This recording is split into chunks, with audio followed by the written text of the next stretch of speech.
కర్నూలు జిల్లా కోసిగి మండల కేంద్రంలో ఇది మంచి ప్రభుత్వం కార్యక్రమం ఏర్పాటు చేశారు. ఈ నేపథ్యంలో టీడీపీ నాయకులు ప్రతి ఇంటికి వెళ్లి 100 రోజుల పాలన గురించి ప్రజలకు వివరించారు. ఇచ్చిన ప్రతి హామీని అమలు చేసేందుకు కూటమి ప్రభుత్వం కృషి చేస్తుందన్నారు. తెలుగుదేశం ప్రభుత్వం అధికారంలోకి వచ్చి 100 రోజులు అయింది. దేశంతో ఇది మంచి ప్రభుత్వం అని ప్రజలకి చెప్పుకోవడానికి వచ్చాము.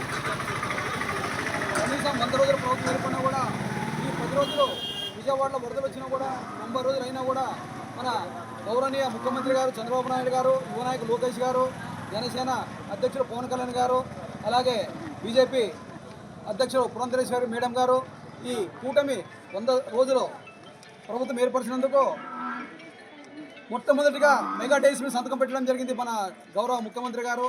అలాగే పింఛన్ కూడా 3000 ఉన్న పింఛన్ని మన తెలుగుదేశం ప్రభుత్వం 4000 రూపాయలు చేశారు. ఇచ్చిన మాట ప్రకారం ఫస్ట్ పింఛన్ 7000 రూపాయలు కూడా ఇవ్వడం జరిగింది. అలాగే తర్వాత దీపావళికి కూడా మన సూపర్ 6 పథకంలో నిన్ననే మన గౌరవ ముఖ్యమంత్రి అనౌన్స్మెంట్ చేశారు. ప్రతి ఇంటింటికి గ్యాస్ సిలిండర్ కూడా ఇచ్చే ఏర్పాటు చేశామని చెప్పారు. ఇది ప్రజల కోసం, ప్రజా సంక్షేమం కోసం పాటుపడే ప్రభుత్వం మాది. ఈ ప్రజాభవన్ ప్రజావేదికలు కూర్చే ప్రభుత్వం కాదు. ఈ పోలవరం అయితేనేమి, మన అమరావతి అయితేనేమి భవనాలు నిర్మించే నవ నిర్మాత మన చంద్రబాబు నాయుడు గారు. భవనాలు కానీ ఏమైనా కానీ నిర్మించే కొత్తగా పోలవరం కానీ అమరావతి కానీ నిర్మిస్తారు. నవ నిర్మాణ నాయకుడు మన చంద్రబాబు నాయుడు గారు అని ఈ సభాముఖంగా మీకు తెలియజేస్తున్నారు.